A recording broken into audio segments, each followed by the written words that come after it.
Welcome into the brand new season of the Thunder Basketball Universe presented by Coop Ale Works. We are recording this on Thursday, September 29th. That means we've got a couple days of training camp under our belts here. Me, Nick, Royce, we've all been up at the practice facility, keeping an eye on everything that you need to know heading into this new season. And preseason is right around the corner. The first preseason game is on Monday, the first of 6 games. So we've got a lot that we got to bring to you today. Lots to update you with. Yeah, I mean, this is one of the most exciting times of the year, Paris, Royce, just to be getting integrated with this team once again. Everybody's back in the building, and it is such a quick build-up to getting to see actual game action. I mean, I think about a typical training camp, and it feels like forever before the team finally plays a game that we're going to practice after practice after practice. This is going to go by pretty quick. Yeah, it helps when you play 6 preseason games because you got to crunch them into a short window. So Thunder got a big preseason slate ahead of them, but like you said, it's awesome, Paris, just because. I mean, I think I speak for everybody, like normal off season, normal training camp. Mark Daignault in the first scrum was kind of like, hey, this is normal again. Like everybody together. It's awesome just for it to feel like it should. Yeah, for the past 2 years, we haven't been able to go into the actual practice court and see the guys in action, or be able to do a regular media scrum and, kind of surround the guys and put our phones in their faces. So it's all back to normal now. I know Paris is having flashbacks to the September of 2019, which was her very first year covering the team, when there was actually some semblance of normalcy. Yeah. Yes. So this is a kind of a first a little bit. Feels back to normal. One of the cool things about training camp, and this is the second season now that this has happened for the Thunder, is the team kind of aggregates this playlist every year. And that playlist is made up of songs that players and staff choose to add to the playlist. Okay. They're anthems. This season is their anthems. And so each player has chosen 2 songs that they describe as their anthem. And we talked to Coach Daignault about this, and we should have all known this ahead of time, that both of his songs were Bruce Springsteen. Right. Of course. Yeah, of course. And Thunder Road was one of them. It was just like, okay, I could have guessed that. Cliche. Could have guessed that. Yeah. So too predictable. We thought it could be kind of fun if Mark were to ask us to add our songs to the playlist, which probably won't happen. What would our songs be? What would our anthems be? Let's go down the line. This will be fun. Well, first of all, so we sort of discussed this before we started. Yeah. Of I think that there's some open interpretation about what your anthem is. And I think it's kind of interesting to think about because I think we all 3 thought of it sort of in a different way. Yeah. Of I viewed it kind of as songs that sort of describe me. Okay. Like songs that if I was going to I just relate to them kind of personally. Yeah. Right? But you guys sort of thought them as pump up songs more, right? Yeah, I kind of thought of all right, what's gonna inspire me in some way? What's gonna make me either think or what's gonna make me feel jazzed up? I don't know. Part of me was thinking are these songs that we would want actually played at practice? Because that's a totally different genre. That's what I was thinking. Mine definitely no. I was like, okay, if this song has to be played in practice, it's got to be up tempo and it's got to be fun, and it also when you think of it, you got to think of Paris, right? You got to think of me. So that's what I was thinking about. Which is what I think is so kind of cool about this concept that they're doing with the anthems, because I was there yesterday. And they were playing songs, kind of while the players were warming up before the evening practice. And it's so obvious when Mark's song came on.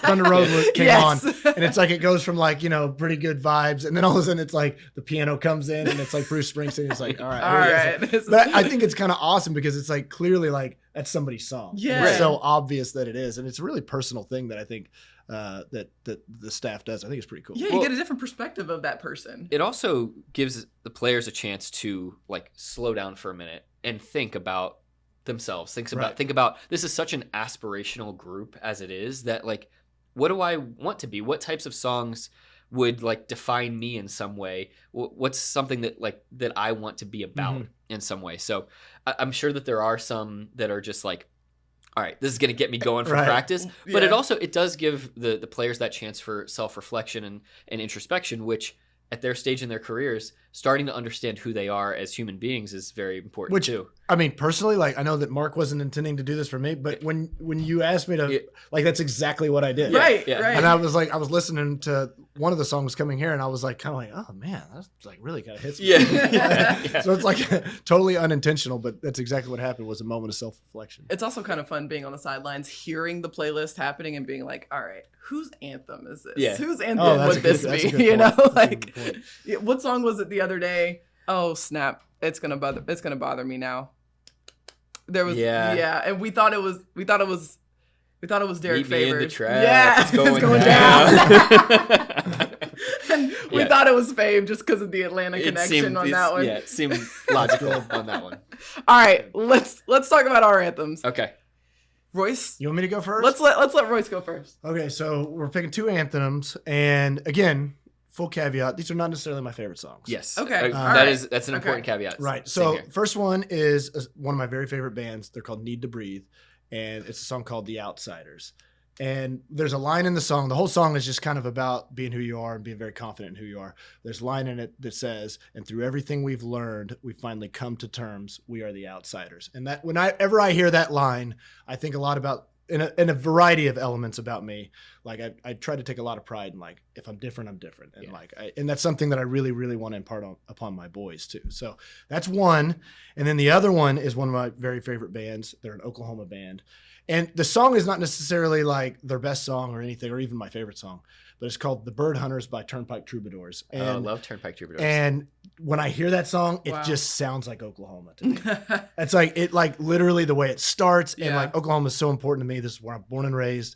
And Turnpike is from Oklahoma. Mm-hmm. A lot of their songs have Oklahoma references in it. He sings about going back to Cherokee County, which is where Tahlequah is. But I'm like, that song just sounds like Oklahoma. And I love that. You like painted a picture of Royce like with those songs. That's good. Yeah. I see what you did. That's pretty good. There are some bands that have done an amazing job of just like tapping into the feeling of Oklahoma. I think about Talahena Sky by Kings of Leon, who are also from Oklahoma. Like 100%. There's like something about the pride of Oklahoma. It is, like, There's a line in that song that says, "How does it feel? You belong in these hills." And like that line to me is like, yeah, that's me. Yeah, that's cool. I do belong in these hills. That's really cool. I love that. All right, Gallo, you want to go next? Yeah. All right. So I promise you, I'm not just copying Mark Dagnall, but my first song is Bruce Springsteen's song. This is Bruce and has a huge place in my heart because it's a band. The Bruce Springsteen E Street Band is very special to my dad and I. I grew up listening to Bruce with my dad, and so the song that I'm choosing is 10th Avenue Freeze Out, which is. If you've ever seen Bruce in concert, which I've been fortunate enough to do twice, and he's actually coming to Oklahoma right after the All-Star break, so I'm definitely going to go see him when he comes. Are you going to be there? Yes, of course. Yeah. But 10th Avenue Freeze Out is the song that in concert when Bruce always introduces the rest of the band. And there's been something like just about my whole life, and my very first job after college is like working for a team in professional sports. And there's something about being a part of a team that's been so special in my life, playing sports, working in sports. And it's something that's really precious to Bruce also, like his relationship with the late Clarence Clemens and all of the members of his band that have been together for 50 years. You know, those guys have still stayed together and are touring, and he takes the time every single concert during 10th Avenue Freeze Out to introduce the band. It was also the song that my wife Maddie and I walked into our wedding reception to. So it definitely has a special place. That's fantastic. For us. The other song is Tonight Tonight by the Smashing Pumpkins. Okay. And that's a band that I was actually able to see here inside Paycom Center. They're a really great band. And the song is basically about living in the moment and, you know, kind of giving it all up to like just that moment, and not like holding back, having these reservations, anything like that. And so that was a very special song for us as well, my wife and I. So that's a great choice. You did not have to tug at my heartstrings like that. But the good thing is both those songs are like while the lyrics are like kind of poignant. Well, the lyrics in Tonight Tonight are poignant. 10th Avenue Freeze Out is just kind of fun. Like I don't even know what the song is about necessarily. It's just like I think Bruce and his buddies going from New Jersey into New York City and doing some sort of shenanigans in New York. But Tonight like will pull at your heartstrings a little bit, but it's a little bit like fast and upbeat and fun, so it can be a good anthem. I love that the band is called Smashing Pumpkins. Yeah, that's just holiday or fall themed here. So hey, it's very timely. Yeah. Okay, I went in the complete opposite direction. I didn't think anything about the lyrics. I just said to myself, if this song came on, how happy would Paris be? Like, it's at a 10 for both of these. I love that. Okay. Gal, you could probably guess what my first one is. I mean, it's got to be a Beyonce song. Yes, it is. And it's Crazy in Love by Beyonce. Oh, nice. Okay. Because as soon as you hear the dun, dun, dun, dun, dun, dun, like, that would be if I played baseball, that would be my walk-up. That'd be your walk-up Yes, song. exactly. Nice. So I think that fits in the anthems category. Yeah, I think so too. And it's just like happy, it's upbeat, it's a Yeah. feel-good song for all ages. It's great. It's wonderful. Yeah. The second one is I Want to Dance with Somebody by Whitney Houston. Amazing. Yeah. And for this one sole reason, there is the most iconic key change in any song in that song. It's incredible. When she says the word heat? No, when it goes. It's like the last. It like. Oh, it's okay. another, At the end. Yeah. See, I was thinking when she goes, I want to feel the heat with somebody. Can you do that again one more time? Yeah, we're not going to have a performance showing off here. a range right of there. Course. But You're already like, Bishop, can you start editing all of that? that I just did? Can nobody we get had some nobody had auto-tune more on this range. podcast, please? Those are my songs, and like I like it. It's like those are the happiest feel good. They're on my feel good playlist That on my is phone. like You know, top tier feel good. Right? Yeah, Yeah. I just want to feel good when I hear it. And if you play those at practice, I feel like everybody's gonna be like, all right, Oh, People that would would- we can that vibe would- to that would this get the too. vibes up. Yeah. That's a great Yeah. choice. Those I feel like those are pretty good anthems. You guys went in depth though. sorry. That was pretty good. You made us think, Paris. We're old guys. We're dads. We're just way too introspective and thoughtful. Lots of dad rock over here. Yeah. I'm curious what our audience anthems would be. You should comment your anthems in the comments. It's below. actually a great exercise to like really kind of think about it. Like, and again, like how you like what kind of is important to you. And like, I think Paris's anthems fit her personality really well. Yeah. So if you're watching on YouTube, definitely put your anthems in the comments, and then tweet at OKC Thunder account, and I'm sure we'll be able to see it there too. We will love to be. We'll keep an eye out for these for sure. Also, it's a great way to put together a fun playlist too. So. For the season, just kind of like a Thunder 2022-23 season playlist. Yeah.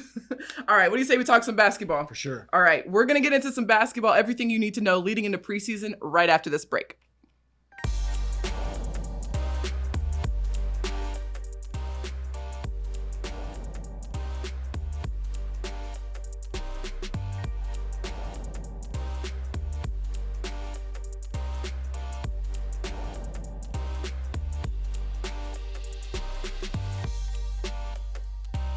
Like I mentioned off the top, we're recording this on Thursday morning, September 29th, which means that day 3 of training camp is this afternoon. So we've got 2 practices under our belts. We've been able to talk to players and Coach Dagnall, and there have been some pretty key themes so far coming out of training camp that the Thunder's really honing in on with its players heading into the 6th preseason game slate. So let's talk about some of these key themes. The first one being continuity, which plays a huge role so far this season, because this is kind of the first year where the Thunder is starting to be able to layer onto what they've already been able to establish last season. A lot of returning faces, no brand new training camp guys in this rotation, and everybody that's been in practice these last 2 days has at least been through either one Thunder practice or a summer league practice. Yeah. And those practices are pretty much the same thing that you get in a Thunder practice. Yeah, I mean, you even think about a guy like Eugenio Marui, who's a two-way player that just got signed this summer. He went through all of summer league with this team. You think about the rookies that are practicing, the 3 guys besides Chet Holmgren, they all went through that whole summer league practice. And then everybody else is returners from last year. So there's a great understanding of what they need to do out there on the floor. Royce, as you were just saying, Mark Dagnall has touched on the fact that these have been very player-driven practices so far. Which is, I mean, a fantastic luxury. I'm sure for Mark it saves his voice a little bit too. But when you can kind of put that responsibility and accountability towards the players. But I think, continuity shows up in so many different ways throughout a season. and it's so hard to achieve in the modern NBA, obviously. But with this group, even when you add in new faces, even though they've had some summer league practices, when you have that kind of core of a group of players, it makes those additions so much more natural. Like it like the continuity almost just kind of goes one foot after another, even when you're adding in new players. Even if a new player comes mid-season or whatever, like when you have kind of that core of chemistry and continuity, it really, really enhances just your ability just to kind of hit the ground running with so many different things. And it's so hard to do in the NBA, is to put together a team that can stay together a little bit and kind of build off of one another, and kind of and within the way that the Thunder want to play, which is, less patterns, more rhythm, water flowing back and forth, all those types of, themes that Sam Presti has talked about.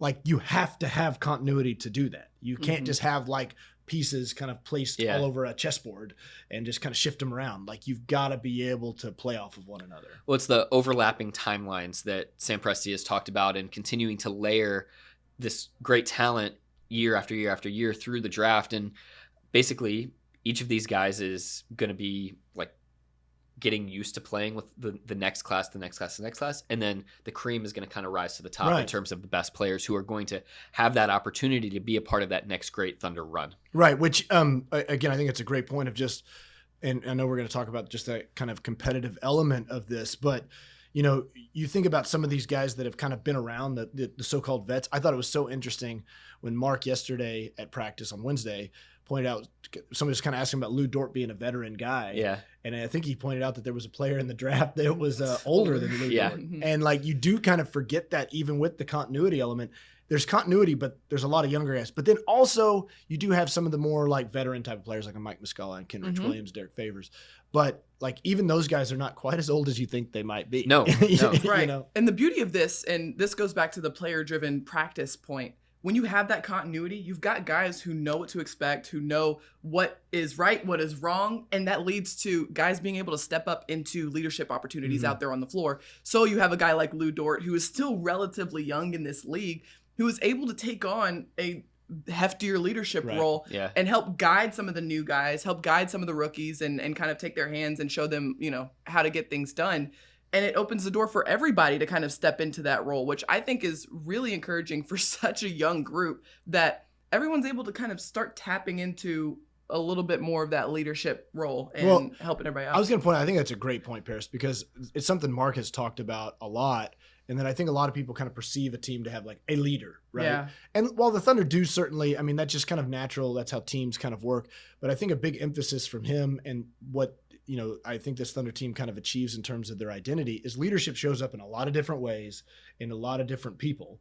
And for a lot of different guys to feel that kind of ownership and accountability, that maybe it's not like every single day you're like the guy that's like, the captain of the team or whatever, but you can feel like you can still show up in leadership. And I think that this group has a lot of different players. A guy like Lou Dort, probably 3 years ago, we know Lou's kind of a quieter guy. Yeah. He may have not felt that way, but now like he's got that comfort and ownership, and he feels very invested in the process. He's going to be around for a while. And so those sorts of things can really start to manifest itself more and more throughout the roster. And I think that only enhances a team when you've got it's not like you've got different, voices all popping around the room, but it's just like leadership that kind of blends into leadership. And I think that when you have a group of guys willing to do that, I think that really, really helps your chemistry. I love also the fact that this continuity lets the Thunder get off on kind of a head start, right? Yeah. You don't have to sit here and, explain a bunch of concepts, stop down practice and be like, okay, no, you're not supposed to be here. You got to be over here. And the film sessions are probably a little bit more efficient. They're a little bit just more terminology. Yeah, terminology. That plays such a huge role in these practices. That's something that J-Dub talked about in his first 2 NBA training camp practices, was like, this moves fast. Yeah. And they're not like sitting around holding people's hands. Yeah. You got to be ready. That's true, because he kind of mentioned that like at Santa Clara, practices really kind of weren't all that different, but he was like, the thing was like the efficiency of the practice. Yeah. It's like, you don't stick on one thing for all that long. It's like, you got it? All right, now let's go with the next thing. Now, to be fair, the Thunder has been doing 2-a-days this week. So they've been putting in kind of that physical work in the morning.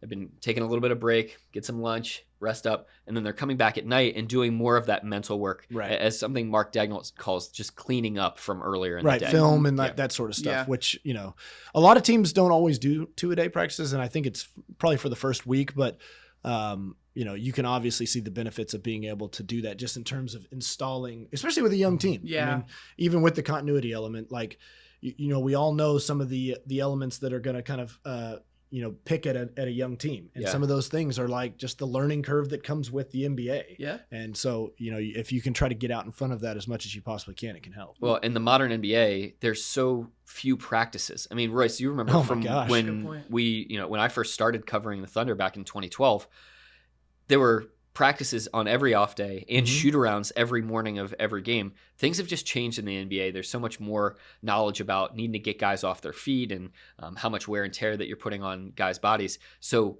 packing these practices in now when you can, when there's not games happening, absolutely essential for laying that foundation when you're not going to get to practice later in the season. No question. I think that's a great point, because it is kind of shocking how little teams like truly are. You know, it's not that they don't want to. It's just, you know, like you said, the science behind it really emphasizes that, you know, rest is a lot of times more beneficial than, you know, going out there and practicing. But, you know, with the no shoot arounds basically, and players just not having that ability to like get out there. I mean, there's a ton of film. I would say film work has never stopped. Yes. But that's a lot of where practices have kind of gone, is to more that and kind of individual rest and recovery type of stuff. Yeah. And the Thunder can cover a lot of ground in this first week, having those 2-a-day practices and really just kind of making the most of this first week.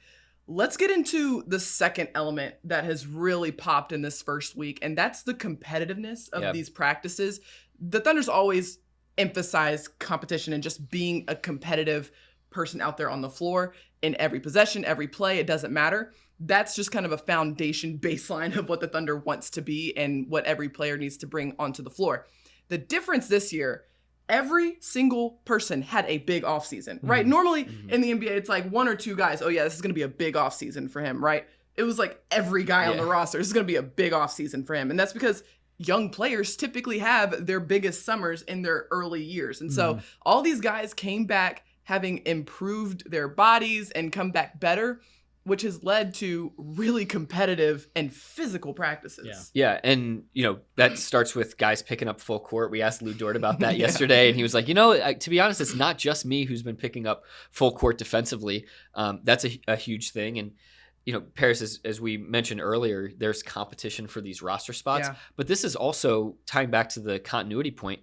This is a team that won 16 games last year after trailing by double digits. Like, that inherent competitiveness has been built in for a while now. And it's a great opportunity for this team to just carry that over and not have to re-energize that competitive juice again, but just have it be a continuation because of that continuity.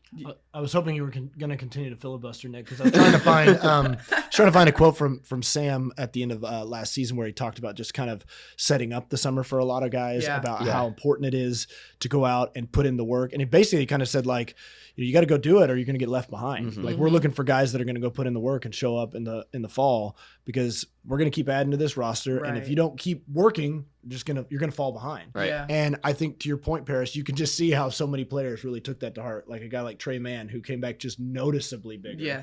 Poku's put on, I don't know how much weight they said over the last few months. So, I mean, so many of these players have like clearly, you know, it's like that competitive element extends just beyond the floor, and just kind of it truly is like an iron sharpens iron type of thing of like, you've got guys that want to compete, want to play hard.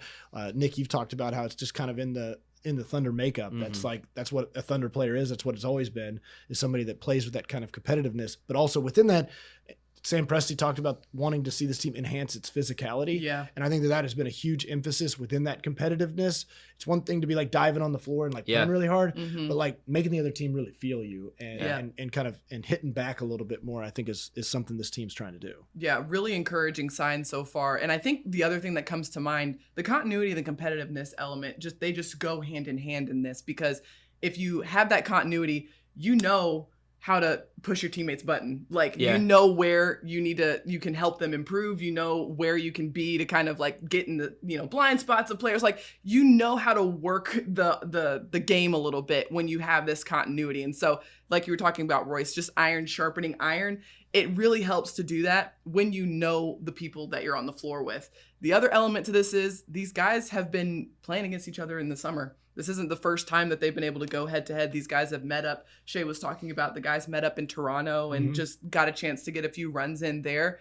These guys have been trying to build that continuity throughout the offseason. So what we're hearing right now in training camp and in the Thunder practice facility, this isn't the first time that this group has been able to kind of get after it with each other. So what we're seeing right now is something that's been building intentionally throughout the entire offseason. I found my quote. There we go. Okay, I'm going to read it. I spoke long enough. Yes, thank you. Sam said, I'm confident they're going to work because if they don't, they're going to get left behind, and they understand that there's more competition on the team. There will be more players coming in. And so, like, to me, again, and just to repeat it all over, like, that is truly like what I think took place over the summer. Yeah. And players really took that sort of thing to heart. And they've come into training camp. Mark talked about how good a shape he felt like everybody was in.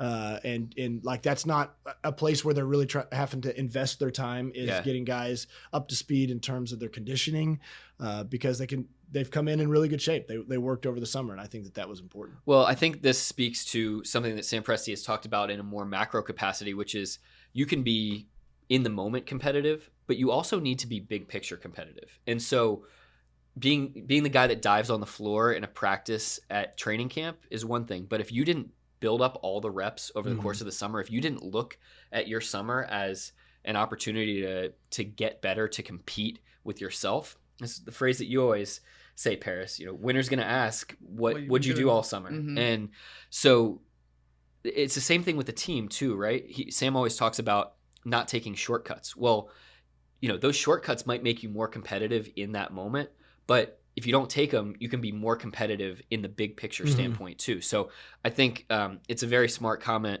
that you picked out there, Royce, which is you got to be competitive in the long run just as much as you have to be competitive in the short run. Yeah, there's a lot of ways and a lot of reasons to just really lean into that ethos for the Thunder, especially during this training camp, this portion of training camp, guys competing for roster spots and just being a Thunder player. That's what's required of you. And that means it's also going to translate onto the floor during the Thunder's 6 preseason games. I'm really looking forward to that and seeing how that translates against opposing teams, because, I mean, it's one thing to go up against your own teammates, but an entirely different story going up against a live opponent. Now that you say that, Paris, it makes me kind of think like maybe like the team kind of understood, like, we've got a bunch of guys on the team that are crazy competitive and they're going to push each other. And we don't want them practicing against each other. Two straight weeks. We need to get them on the court against somebody else. So you think they're going to start showing Denver film today? Is that what you're saying? He's like, guys, let's focus on on these other guys. It's one of those things of like, where you're like itching, like, can we please play against somebody else? And that and you kind of talking about it, Nick, that like at the very beginning that there isn't this like long build up to a preseason game. And maybe, I don't know. I have no idea. It's so true. It's so true. And maybe it's like we don't want them to bang each other's heads against the wall. Because you're fighting every day. I mean, like, not fighting, like actually fighting, but like you are competing and battling every single day, giving it your all. And you're going up against the same faces every day. I remember in college, one of the things I hated the most was I always guarded the point guard, our starting point guard. And so I'd get hit with screens every single day. So the post players hated me because I was like trying to maneuver around him, like elbow him every single day in practice. And so by the time we finally got a chance to play against an opposing team, they're like, thank goodness. Exactly. Because Paris has been giving me bruises in my ribs this whole time. You did the Kobe Pau Gasol Team USA thing. Yeah, that's right. Just ran right through Move in silence. Exactly. That's absolutely. So there's a lot of fun things to look forward to. This coming Monday, the Thunder's going to play at Denver. Be on the lookout for that. Until then, me and Nick have practice reports coming out of every single day this week in training camp. Go to OKCThunder.com to go see those, or at OKC Thunder on all social channels to be able to see those for sure. We'll also keep you updated here on the Thunder Basketball Universe podcast. Royce, thanks so much for joining us today. Bet. This was fun. Thanks, Royce. This was great. I'm going to go listen to your anthems on the way home. I know. Now. I'm looking forward to getting in the car and listening to some anthems. Yeah, we were talking about our honorable mentions in between the break, and now I've got like a bunch of different songs rolling through my head. I've got a playlist ready. I mean, I've got something to listen to while I work today. sure. I love that. And be sure to put your anthems in the comment section below. Thank you so much for watching. Be sure to like, rate, and subscribe wherever you get your podcasts. Thank you so much to our producer, Matt Bishop. And until next time, thunder up and catch you later.